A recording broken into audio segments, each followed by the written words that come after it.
Hello, and welcome back to Language Time, Language Arts Time. I hope you're having a wonderful day. It's a beautiful day today, so get a little bit of work done today and then go and do whatever else you need to do and enjoy it. Enjoy the day that the Lord has made. We're going to start out like we do with some of our books. It's review, so it shouldn't be too hard. Just make sure that you're understanding this. And also in the written part, make sure you're doing the writing sections. I'm not seeing every paper or every person doing the writing part where you write the sentences. That's very important, if not the most important, because that's where you're applying what you've learned in language to writing on the paper. So very important, especially now that we're not doing the book reports and more writing assignments. Every time you write something on a piece of notebook paper, that's really good practice in implementing what we have learned. You like that word implementing, where we're using what we've learned and now we're going to use it in our writing. All right, so let's look at the first thing. You have get a piece of paper and practice a few letters as well as some reading and language. So make sure you have all your books. So here I am inside my penmanship book. You see what's happening? See the slant? See the way they're holding the pencil or pen? See how this hand's holding the paper so it doesn't slide around? Is that what you do? If not, you need to. See how the paper's slanted? They're holding the pencil like that, right? Just like that. And the other hand is holding it. Last time, see how you can see through the paper? And we had done the J, see? Where it's sitting on the line. That's a troublesome letter. And then we tried writing it the best that we could. We're going to go on to M. There's M. See how I can get it right in there? And again, if the paper's torn out, since M is right close to the edge there, just try the best that you can. Just for practice, maybe the one that's tracing, even though it's on that part of the red line, maybe the part we're tracing, you could still just for practice do that. And then look through. You start there, don't you? And see how I'm tracing it?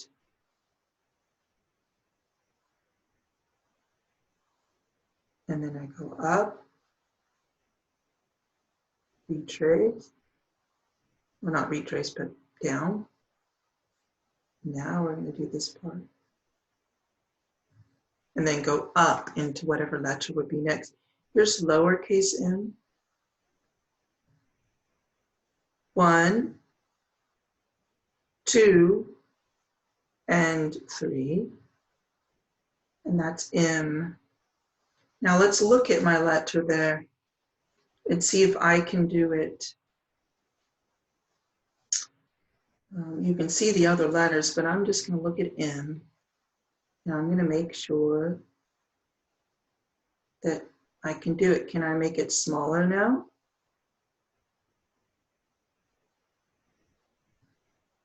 And make the second one just shorter, but not that much shorter. I could have maybe touched the line just right there. Then notice the size, 1, 2, 3. Maybe I want to write a word like mother. You know, Mother's Day will come up soon. So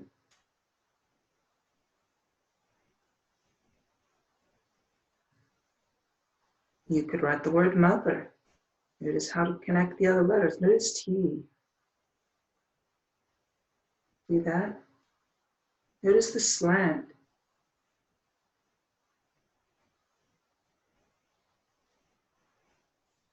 Cross the T at the end. You see how when it's connected to O, how it connects like that? But then this side goes down and touches the line. So try a word there with M.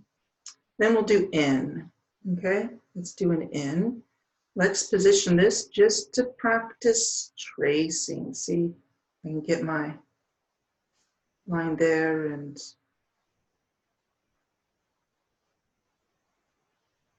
I'm going to try N. Very similar to M, right? Here's the lowercase one. See that? Right on the line. Now it's easier with the bigger ones, but then when we go to maybe make it smaller, maybe that's where the challenge comes in. So let's try it right there. Capital. And see if I can do it. There we have it. 1, 2 for the lowercase one, right? And you could write the word, ooh, you know, I love nature. I love to be out in nature too. That's why it's hard this time. For me, I'd like to be outside, but look, you are, notice R, E. Cross my T. And you're going to write a sentence. Do the best you can on those 2 letters today. We'll just do 2 today. N and M. Notice how to start it and make sure the shape of that is nice as you, and then as you connect your letters. Careful with M when you connect an M, lowercase m, maybe it was I or M-O. How does it connect? Go up, back around, and so on with those. Do a super job with your writing today. All right, so look up here, and I want to ask you a few questions about the vocabulary words that you've been reading in your reading story. The words have shown up, and some may still show up in your reading. This is the day you normally would, if we would be having quizzes every Friday, but of course we're not doing that now. But in 5th grade you will get those. And so true or false? Let's see if you remember. Say it out, all right? The prince wears aristocratic clothes. Is that true or false? The prince wears aristocratic clothes. Did you say true or false? And if you said true, you are correct. Number 2, yesterday I wrote a letter to my correspondent. Is that true or false? Yesterday I wrote a letter to my correspondent. Yes, you would have written or said true, because a correspondent you write to. You must go to the depot to catch your train. Is that true or false? You must go to the depot to catch your train. Yes, that's true. A depot would be a bus or train station. Next one, the fat pig looked even more gaunt on the day of the fair. The fat pig looked even more gaunt on the day of the fair. Is that true or false? That is very false, because a pig is fat, not gaunt, which is bony and thin. The dew was glistening in the sun. Is that true or false? The dew is glistening in the sun. Yes, that's true. Glisten. Because chores are my obligation, I never do them. Because chores are my obligation, I never do them. That's false. Obligation is something you do and should do. Stephen made a resolution to stop being messy. Stephen made a resolution to stop being messy. Would that be a resolution? Yes, that's true. A resolution is something you resolve or decide to do. You resolve to do it. I am resolved no longer to linger. That's a song. You're resolved. You're determined to do it. The shiftless man worked 2 jobs to support his family. The shiftless man worked 2 jobs to help support his family. Now, would shiftless describe a man that's working 2 jobs, true or false? That is false. Shiftless would be lazy. If you're working 2 jobs, you're probably not lazy. You're working very hard. All right. I must strive to do well in school. I must strive to do well in school. Did you write or say true or false? True. True. Last one. The tiny tree wavered in the strong wind. The tiny tree wavered in the strong wind. And that is true. Little trees wavering, go back and forth on, right? And so, yes, that is true. Wavered in the wind. How about in your book, in your reading book, Trails to Explore?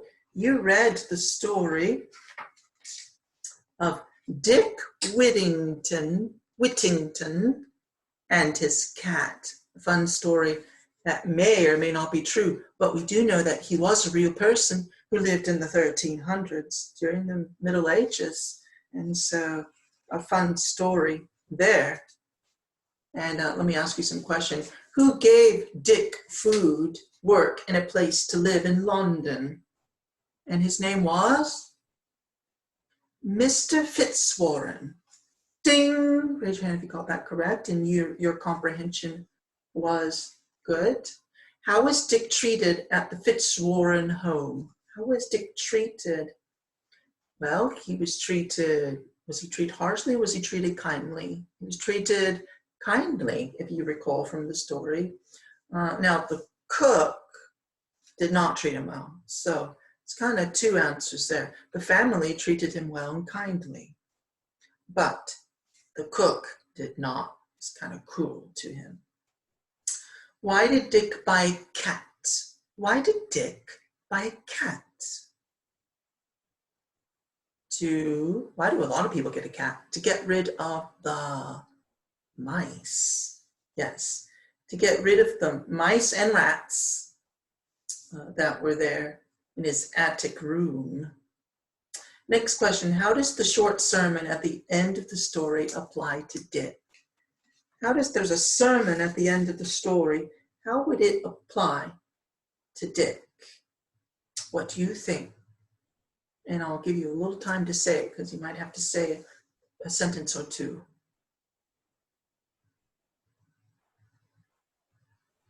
Well, Dick showed forgiveness, didn't he, toward the cook by giving her a nice present too.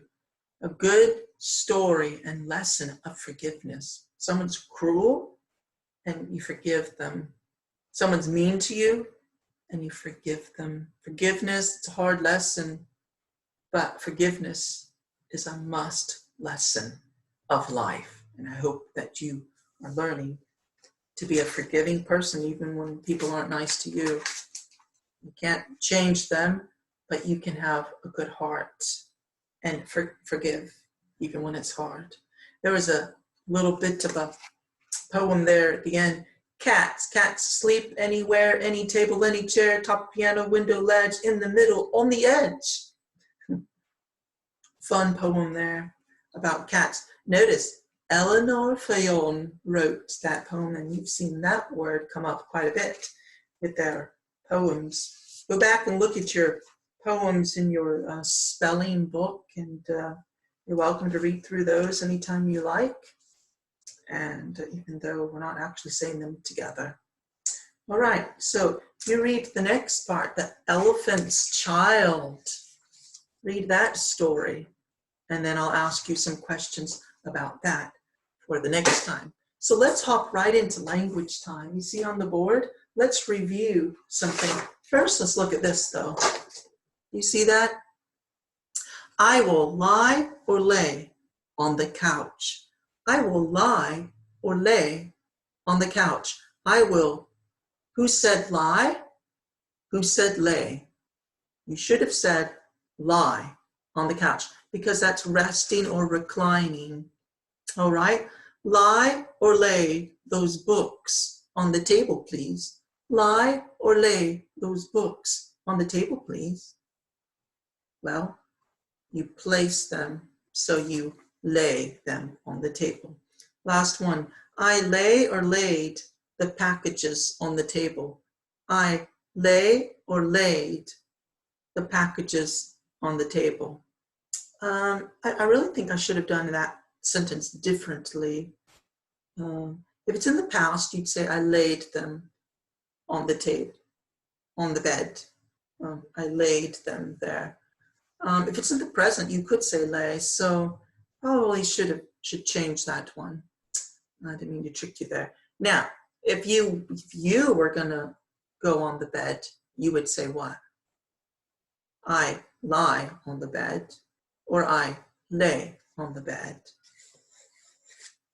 If it's in the past, so probably laid would be the better choice there. But if it was the present, if you said I lay the packages on the table every day, then you could say lay. But probably laid, the way that's written, most people would read it as a past, in a story. But probably not the best wording there, but it's all right. All right, hopefully you know how to use the words though, and you could pick the correct one or write in the correct one. Let's look at this on the board. Can you see that all right? I'm going to move this just a little bit closer so that you can see it just a little bit better. Notice the teacher taught the lesson.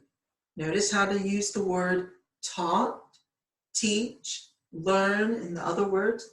Taught. Notice the past tense of teach is taught. I enjoy learning about nature.